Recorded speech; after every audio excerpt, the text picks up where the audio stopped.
coming.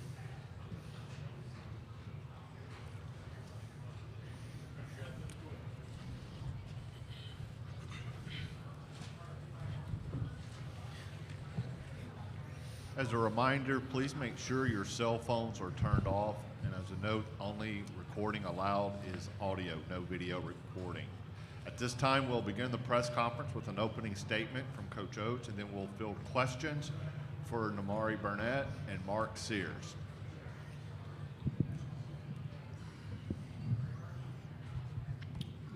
Saying March, survive and advance. I think that's what we did. It was a good offensive game. Our defense has to get a lot better by Saturday, but it was nice to come out and make some shots. I was happy to see Mark.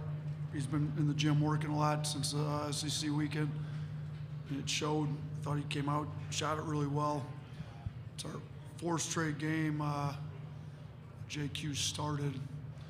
We started out with early leads in all of them, kind of changed the narrative of that. So we were up 9-0 this game. I think if you combine our total starts, it's 48-18 these last 4 games. So it's nicer to play with a lead. From the beginning, we had 21 assists tonight. I think the ball's been moving, shows how unselfish our guys are. Over the last 4 games, we're averaging 19 assists a game. So, even when we haven't shot it well, we've been getting assists, being able to get them at the rim. So 15 made threes today. I think that's the second most in Alabama history for an NCAA tournament game. So, we're making shots at a pretty high level. And, it was nice to be able to put up 96 without Brandon scoring a point. So he's got a groin injury that he's been nursing since Sunday in the SEC tournament. We're trying to play him limited minutes. We were able to keep him under 20. Hopefully he can get a lot of rehab today and tomorrow and look a lot more like himself on Saturday. But, proud of our guys. I thought we could have done a better job defensively at times in the game. I thought Tennyson, you got to give those guys a lot of credit. They kept playing, kept fighting. They had a great start to the second half. I believe Tennyson was at 0 at half and ended up with 20 in the second half, which, wasn't great for our defense. But we'll be better against Maryland. We're going to have to be, or we won't get a win. But great to move to the second round. None of these tournament games are supposed to be easy. We will now take questions for the players. Please raise your hand and remember to state your name and affiliation up front, or we'll start back there since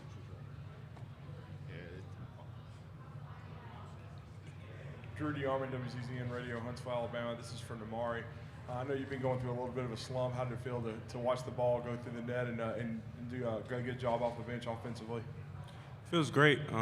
That's what work does, and just staying with it throughout the course of the season, staying positive, and mentally ready at all times. So, good first game, and can't wait for the next one.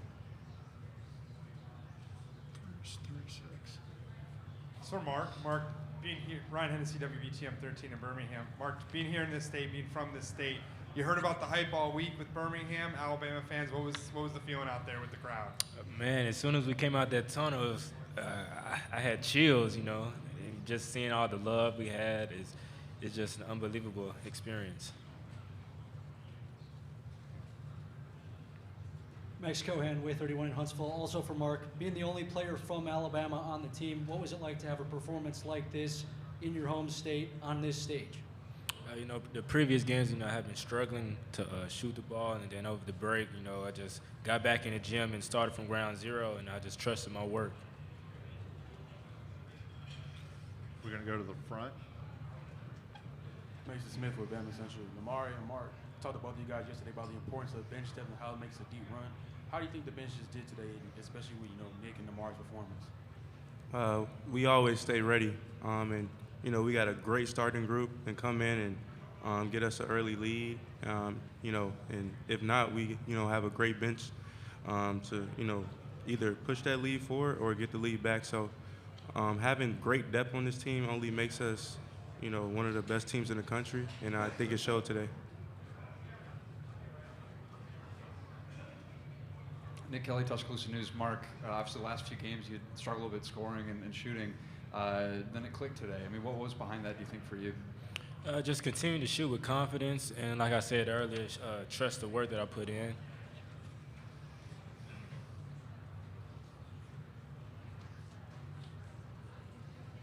Any more questions for the players?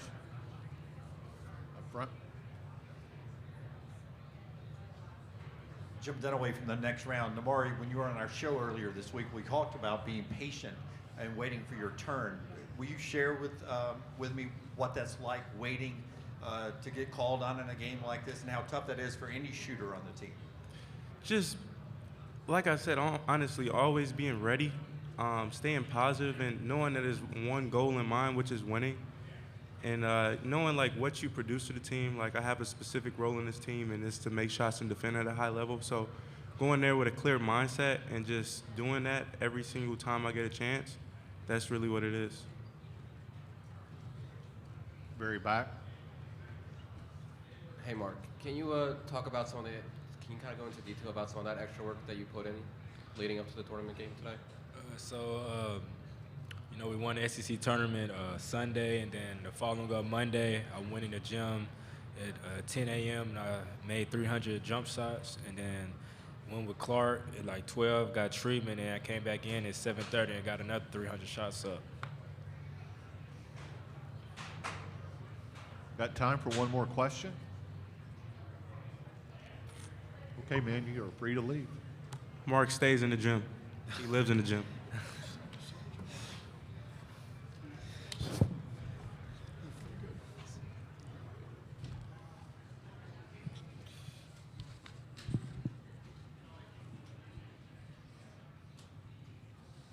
Coach, obviously, over here. No, yep.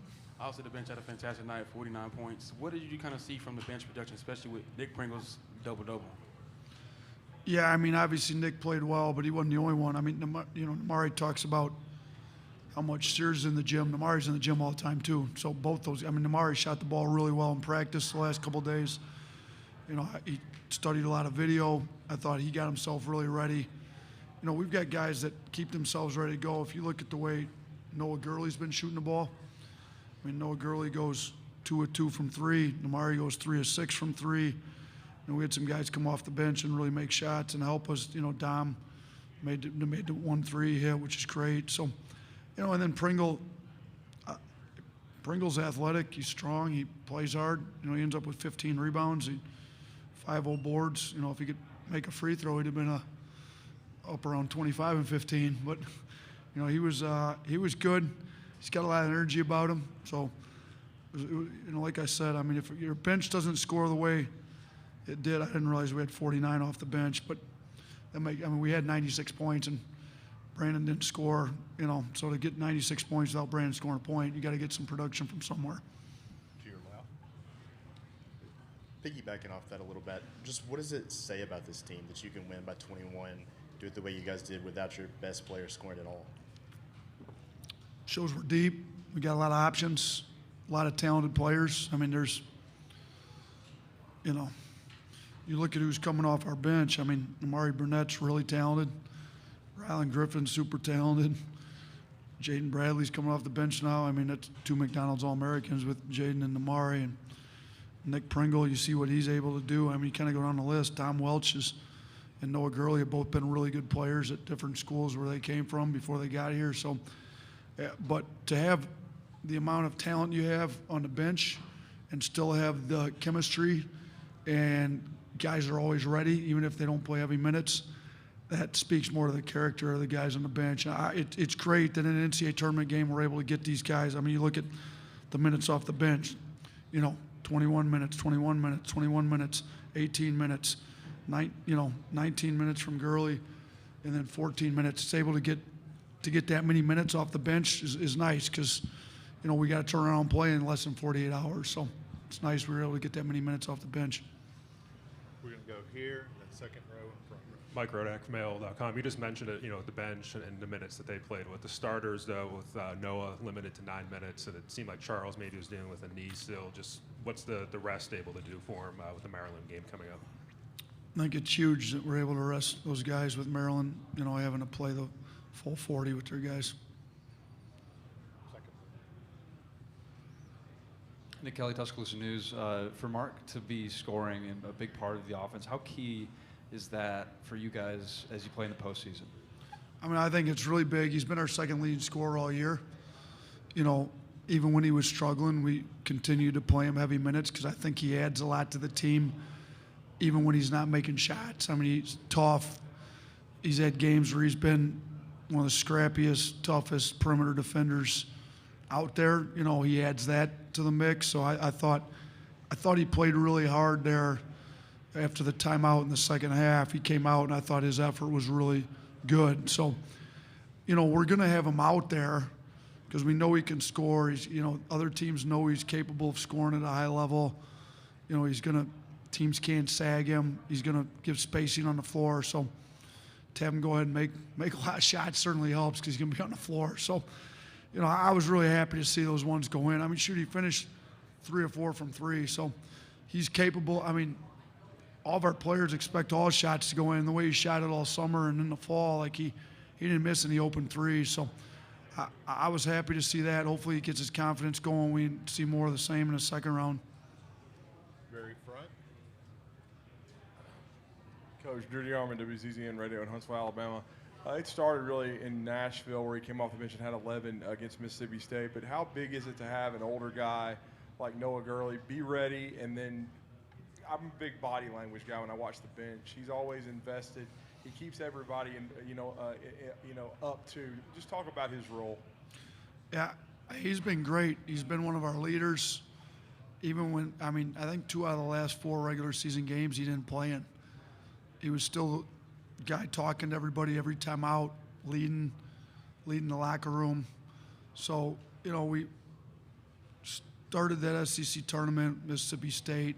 They play a lot bigger, so we went with them. He played well. We continued to go with him. So I think this 4th straight game, I mean, he's at 19 and a half minutes.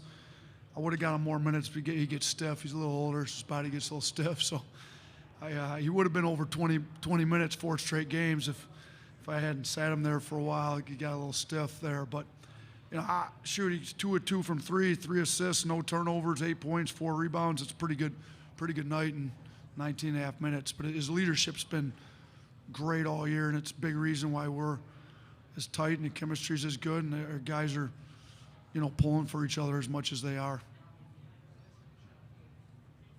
Jim Dunaway from the next round. You're familiar with the format now. It's a quick turn.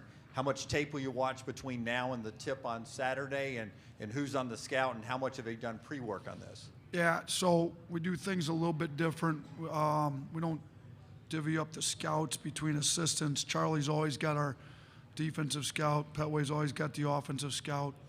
And then they all have their kind of small army of people that help them. So we've got Maryland ready to roll. Charlie's probably looking at it right now. They'll get me the edits right away. I'll look at the edits they've already got done. And then I'll get to the games. You know, I'll look at the edits first, have a pretty good idea of what's going on. You know, I'll watch as many games as I can, but with this short turnaround, you can't watch a ton of them. That's why I rely on, you know, Derek, our video coordinators on the defensive side of the ball. They got a couple GAs. You know, a lot of those guys have already got all that stuff broke down, and Charlie does an unbelievable job on the defensive side. So they'll have that ready. I'll sit down with that side of the ball. They'll show me what they got. I'll sit down with the offensive side of the ball.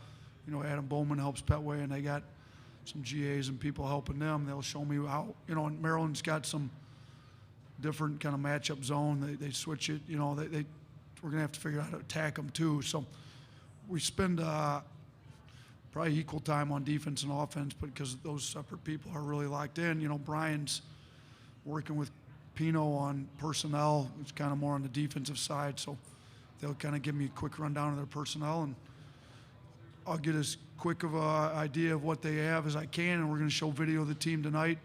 You know, they'll get out of here. They'll rest, get with Clark, our trainer, rehab. At dinner tonight, we'll show them the first edits.